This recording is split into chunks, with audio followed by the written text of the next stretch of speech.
Hi folks, John Reynolds with Solomon Colors and Brickform. We're going to be doing a tutorial today on how to use our Select-Etch product. Select-Etch is a surface retarder for exposing aggregates in decorative concrete. We used two colors today. We used our blue and our gray. There's 12 colors total, all showing different levels of exposure, ranging from a sand finish all the way to a full aggregate exposure. So we're going to talk to you today about how we finished this slab, when we applied the Select-Etch, and also when we're taking it off. Okay, so some things to remember when you're using Select-Etch. First, make sure you talk to your ready mix company and get the right mix design. Exposed aggregate can look so many different ways. If we're just doing the sand, we got to have a mix a little heavier in the sand. If we're doing rock or pebble exposure, got to make sure you got the right pebble exposure. Okay, so earlier today we poured this slab.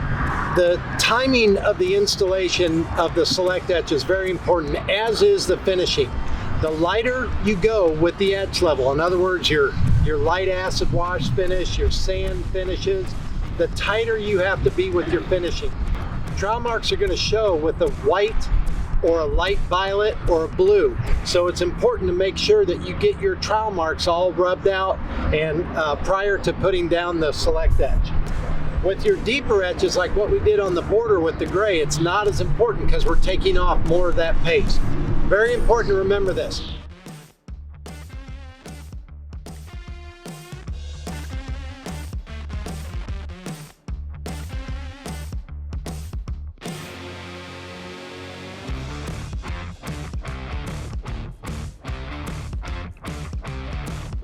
Today it's about 85 degrees, pretty warm, a lot of sun, so we got a lot of radiant heat on this slab. So we're going to expose this slab a couple different ways to show you different ways to take off the Select-Etch. We're going to start with the lightest, easiest way to do it. Since we're the same day, we'll start off with some light brooming and water. Ideally, we want to be taking this material off, usually within 5 to 6 hours of placement. We can let it go the next day. It just takes a little bit more effort to get it off. So we've got our gray and our blue all down. We're going to show you how we take this off now.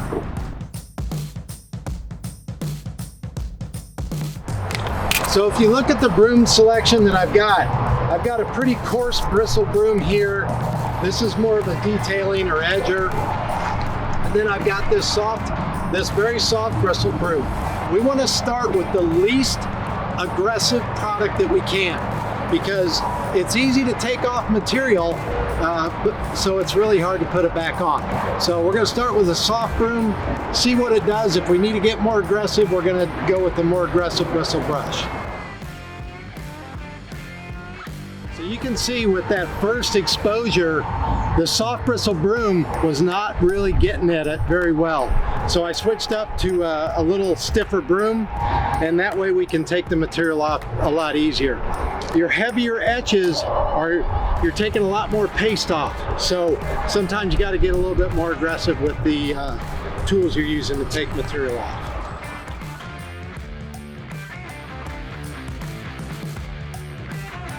Okay, so we've exposed the aggregates now. We've taken off our Select-Etch.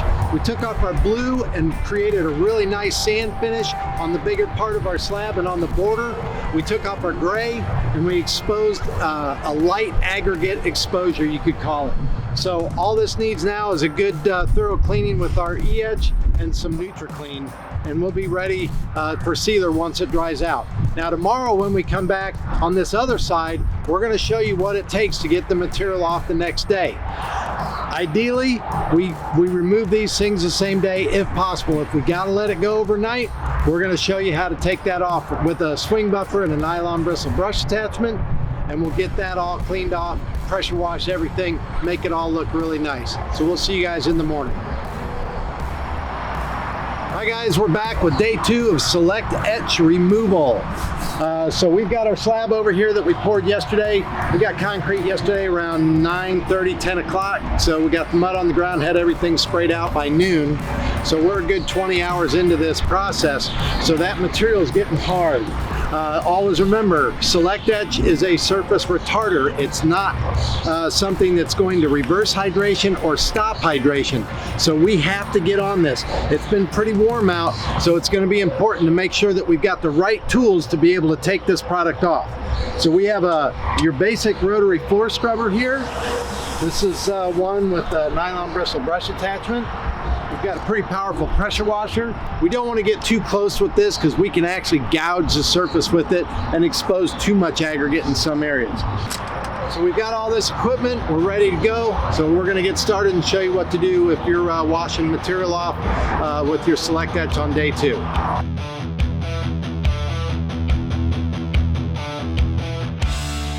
So you can see this product is not coming off real easy because of the hydration process.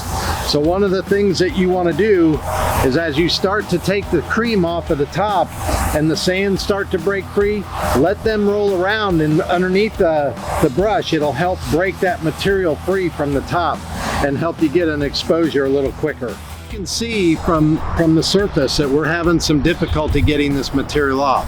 So we're going to have to go with a little more aggressive means, because that paste is a lot tighter. It's solidifying, it's doing the concrete hardening thing.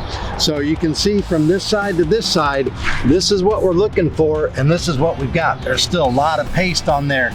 So we've got to go a little more aggressive to see what we can do to get that material off of there. Okay, so the final step in our Select-Etch process is like a final cleaning of the slab. This is going to ensure that we don't have any of the dust or sands from the paste that we've been removing on the surface. The best way to do this is with our E-Etch. This is a light etching material, degreaser, cleaner type product. We're going to use this, we'll mix it.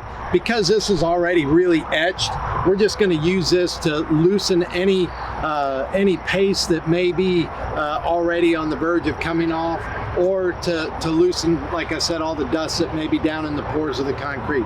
So we're just going to spray this on. We've diluted it 1-to-1 with water. You can use it straight up if you want. It's really a mild material, but we'll put that on as a final cleaner. We'll scrub it around, we'll rinse it off, and then we'll let this thing dry out and get it ready for sealing. So when we go to seal this slab, sealers like to live in a pH neutral environment. So it's always good when you do an acid wash, or if you're using our E-Etch, to use our NutriClean. 4 ounces of NutriClean per 1 gallon of clean water. That's all you need to neutralize the surface, get the pH back to where the sealer likes to live. Spray it out about 200, 250 square feet per gallon. Scrub it around a little bit. That'll neutralize the surface. We'll rinse it off or pressure wash it off, and then we'll be ready for sealing. For more information on any of the products that we've used during this video, check us out at brickform.com and check us out at your local Brickform distributor.